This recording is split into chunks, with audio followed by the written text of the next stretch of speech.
दसम स्कंध का जो हम उत्तरार्ध को हम श्रवण कर रहे थे, अब इसका जो विश्राम है, यहाँ पर समस्त ब्रजवासियों गोप ग्वालों से भगवान श्री कृष्ण जी और बलराम जी एक बार पुनः इनकी भेंट होती है और आगे चल करके यह दसम स्कंद यहीं पे विश्राम होता है। हमने जो अभी तक श्रवण किया वो भगवान के श्री चरणों में समर्पित करते हैं। अब जो वो महत्वपूर्ण और ज्ञान खंड के जो विषय इस भागवत अंतर्गत जो एकादश स्कंद है, उसमें प्रवेश कर रहे हैं। अब इधर कृष्ण जी के पिता वसुदेव जी ने यज्ञोत्सव का आरंभ किया, राजसूय यज्ञ करवाया, अश्वमेध यज्ञ करवाए, अनेक अनेक प्रकार के यज्ञ करवाए। क्यों? क्योंकि कृष्ण जी के यहाँ कोई संतान नहीं। कृष्ण जी ने समस्त पटरानियों के साथ में बैठ करके शंकर जी की पूजन आराधना कर, और इनकी कितनी पटरानियां थी? 16,108। तो एक एक पत्नी से उनको 10-10 पुत्र और एक एक पुत्री उत्पन्न हुई। टोटल मिला के कितना हुआ? बहुत सारी है, कैलकुलेटर लाना पड़ेगा। इसी प्रकार से यज्ञ की जो विशेषता है वो किस प्रकार है? आपको पता है राजसूय यज्ञ का क्या अर्थ है? राजसूय यज्ञ किसी राज्य की कामना हेतु राज्य करते हैं, अपन इधर उधर घूमते हैं और राजा को क्या मिलता है? पूरा का पूरा राज्य मिल जाता संभालने। राजसूय यज्ञ समस्त चक्रवर्ती राजा की उपाधि को प्राप्त करने के लिए यह यज्ञ किया जाता है। अगर किसी को समाज में बड़ा प्रतिष्ठित व्यक्ति बनना है, उसके लिए उसको राजसूय यज्ञ करवाना आवश्यक है। इसी प्रकार से हमने एक यज्ञ का नाम सुना है अश्वमेध यज्ञ। अश्वमेध यज्ञ क्या होता है? अश्व को पूजन करके छोड़ा जाता है और यहाँ पर वेदी स्थापित करके समस्त देवी देवताओं की आहुति उस यज्ञ में दी जाएगी। जहां जहां घोड़ा दौड़ेगा और चरेगा वहां सब राज्य राजा का हो जाता है। तो पहले के जमाने में ऐसा ही होता था, राजा अश्वमेध यज्ञ करने के लिए घोड़े की पूजन करके उनको छोड़ देते थे, और जहां जहां हो जाते थे घोड़े वहां सब राज्य उनका हो जाता था। और इसी प्रकार से होता है सोमन यज्ञ। हम बिल्व पत्र अष्टकम में स्मरण करते हैं सोमन यज्ञ महापुण्यम, है ना? सोमन यज्ञ महापुण्यम। तो यह सोम यज्ञ क्या है? यह विशेष करके सोम संविदा के द्वारा ही संपन्न किया जाता है।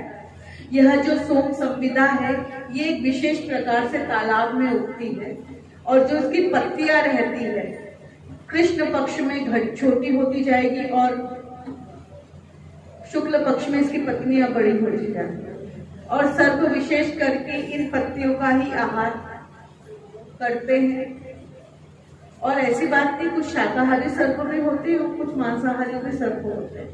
तो शाकाहारी सर्प होते हैं ना, वो बेल की लताएं, पता भविष्य पुराण में नाग वंशों का, नागों की उत्पत्ति बहुत ही अच्छी बताई है। कभी आपके पास में समय मिले तो भविष्य गीता प्रेस गोरखपुर की ला करके आप इसको पढ़ें।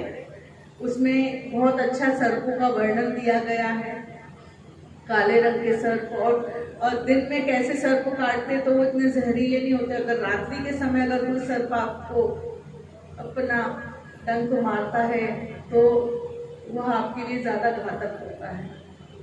इसी प्रकार से किस प्रकार से यज्ञ किया जाता है? देखिए, जब भी यज्ञ किए ना तो उसकी वेदी को आपको थोड़ा सा निराकरण कर लें, थोड़ा सा निरीक्षण करते हैं ना, तो निरीक्षण कर ले कि उसमें तीनों देवताओं की उपस्थिति है कि यज्ञ में 3 परिधियां होती है, ब्रह्मा विष्णु महेश। अपने अंदर वेदी है, देखो 3 परिधियां बनी है ना।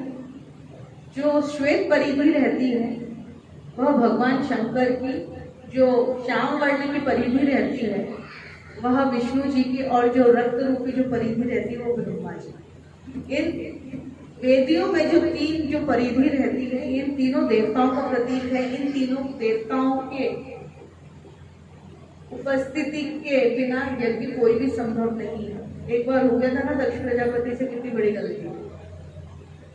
इसी प्रकार से विष्णु यज्ञ होता है जो 5, 7 और 8 दिन में यह पूर्ण होता है, और इसमें कम से कम 61 ब्राह्मण विद्वानों की आवश्यकता होती है। देखिए यज्ञ तो बहुत प्रकार के हैं, आप रुद्र यज्ञ ले लिए, सूर्य यज्ञ ले लिए, दुर्गा यज्ञ ले लें, विश्व शांति के लिए कोई सा यज्ञ ले लें।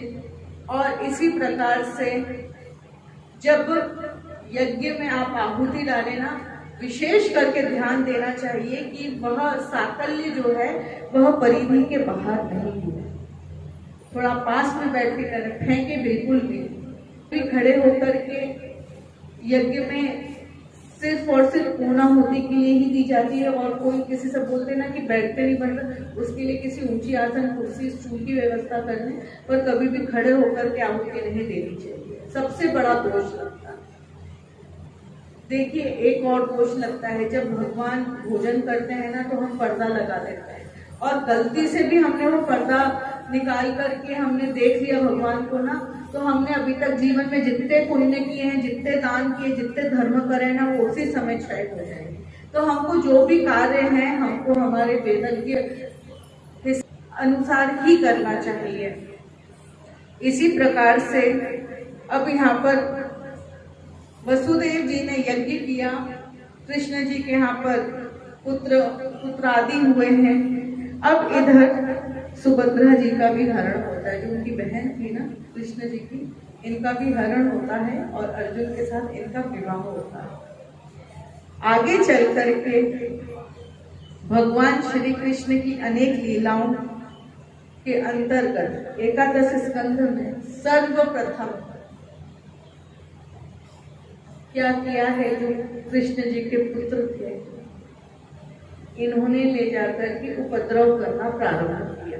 क्या किया, इनके 2 पुत्र, एक पुरुष और दूसरा भी पुरुष, पर उसको क्या किया है, बहुत लंबी सी साड़ी पहना दी और एक कढ़ाई को औंधा करके उनके पेट पे बांध दिया, लंबा सा घूंघट लेकर के, जहाँ पे संत मुनिजन थे उनके समीप ले गए और उनका परिहास करने के लिए। देखिए कभी भी किसी संत पुरुषों का, महात्माओं का परिहास नहीं उड़ाना चाहिए। जैसे ही वो गए हैं और उनको थोड़ा आनंद लेने के लिए, कि देखिए जो ऋषि मुनि रहते हैं ये आनंद लेने की वस्तुएं नहीं होती।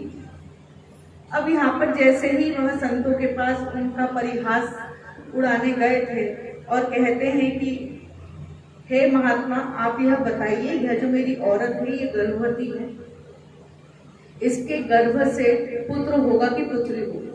क्योंकि वो तो सत्य में तो पेट में कढ़ाई बंधी थी और वह पुरुष था। और वैसे ही वहां पर थे शांडिल्य ऋषि। शांडिल्य ऋषि ने उन्हें श्राप दिया और कहते कि सुनो, भले ही तुम द्वारकाधीश के पुत्र होंगे, ना ही तो इसके गर्भ में से स्त्री होगी, ना ही पुरुष होगा, ना ही पुत्र होगा, ना ही पुत्री होगी। इसकी पेट में तुमने कढ़ाई बांध के रखी है और यह स्त्री नहीं है तो पुरुष है। तुम मेरा परिहास उड़ाने आए हो और मैं यह तुम्हें श्राप देता हूँ, इसके गर्भ में से एक मूसल उत्पन्न होगा जिससे तुम्हारा समस्त वंश विध्वंस हो जाए। यह श्राप सुनकर के दोनों पुत्र बड़े भयभीत हुए और जाकर के सबसे पहले अपने पिताजी से नहीं, अपने दादाजी वसुदेव से कहते कि हे दादाश्री, हमसे बहुत बड़ी भूल हो गई है। हमने एक संत का परिहास उड़ाने की चेष्टा की और हम उनके पास गए थे, और देखो क्या होता है ना, अपने आप को सरेंडर कर देना चाहिए।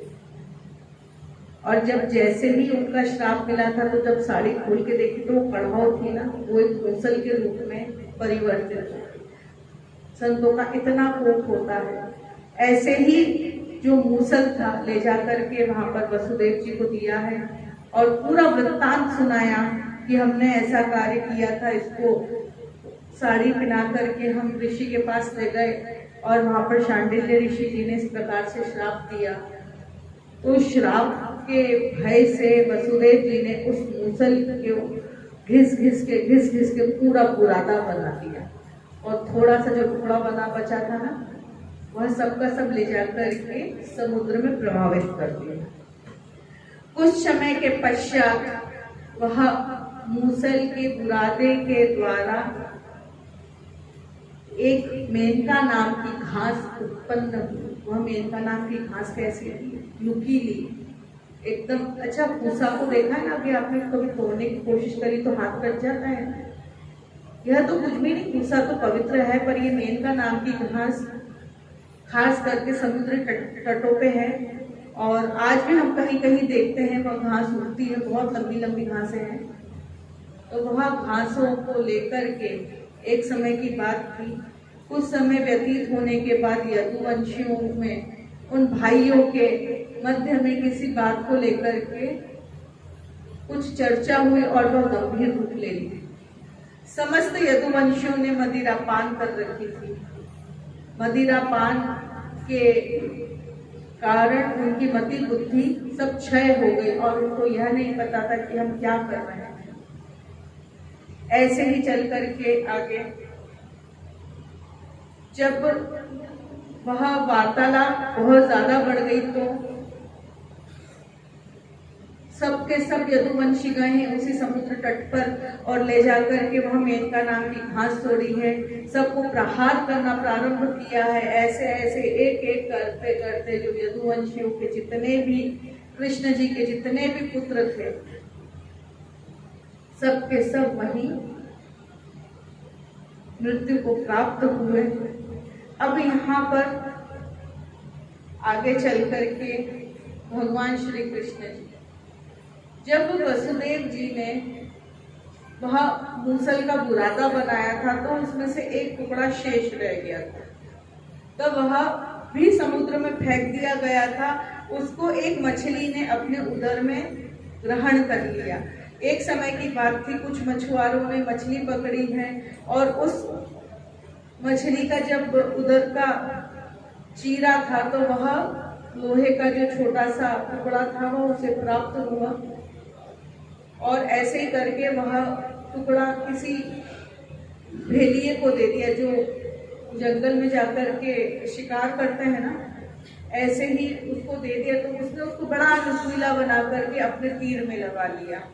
एक समय की बात थी, भगवान श्री कृष्ण जी एक वृक्ष के नीचे आराम कर रहे थे और उसी समय भेड़िए को लगा, वो पैर के ऊपर पैर रख करके आराम कर रहे थे। तो यहाँ पर उस भील को यह प्रतीत हुआ कि ये जरूर से किसी स्वर्णिम मृग के या किसी अच्छे सुंदर से मृग के कर्ण होंगे जो गुलाबी गुलाबी दिख रहे हैं, पत्तों के पीछे से हिल रहे थे। और जैसे ही भील ने प्रहार किया है तो वहां जाकर के मेरे गोविंद के चरणों में लगे और वहां से रक्त की धारा बहना प्रारंभ। यह भील कौन था? यह पूर्व जन्म में किसका भाई था? रामायण पढ़ी है ना? यह जो बाली और सुग्रीव, ये जो दो भाई थे ना, तो बाली का इन्होंने किस तरह से छुप कर प्रहार किया था ना राम जी ने, तो इस जन्म में भी उन्होंने वह उनका बदला पूर्ण कर दिया। किसी प्रकार से किसी का ऋण नहीं रखा अपने ऊपर। यहाँ पे जामवंत जी के साथ भी उन्होंने युद्ध कर लिया था क्योंकि इनकी इच्छा थी कि सभी वानर जनों को तो आपने आदेश दिया युद्ध करने के लिए, मुझे नहीं दिया, तो उनकी भी इच्छा शेष रह गई थी ना। तो इसी प्रकार से जो पूर्व जन्म में राजा बाली था, जिन्होंने सुग्रीव को अपने राज्य से निकाल दिया था और रामचंद्र जी ने बड़े छुप उनसे प्रहार किया था, इसी जन्म में यह भील बन के आए हैं और कृष्ण जी पर प्रहार किया। अब यहाँ पर जो भगवान है यह समाधि अवस्था में वैकुंठ में जा रहे हैं। कृष्ण जी वैकुंठ की तरफ जा रहे हैं और कहते हैं कि इस अगर कल युग में अगर कुछ सार जो शेष रहेगा वह मेरा स्व शरीर ही इस भागवत अंतर्गत परिपूर्ण होगा। जो ये भागवत है ये भगवान कृष्ण जी का ही शरीर है, समस्त अंग है। देखिए अपने शरीर में 9 द्वार होते हैं, ऐसे ही इस भागवत महापुराण के अंतर्गत 18,000 श्लोक हैं।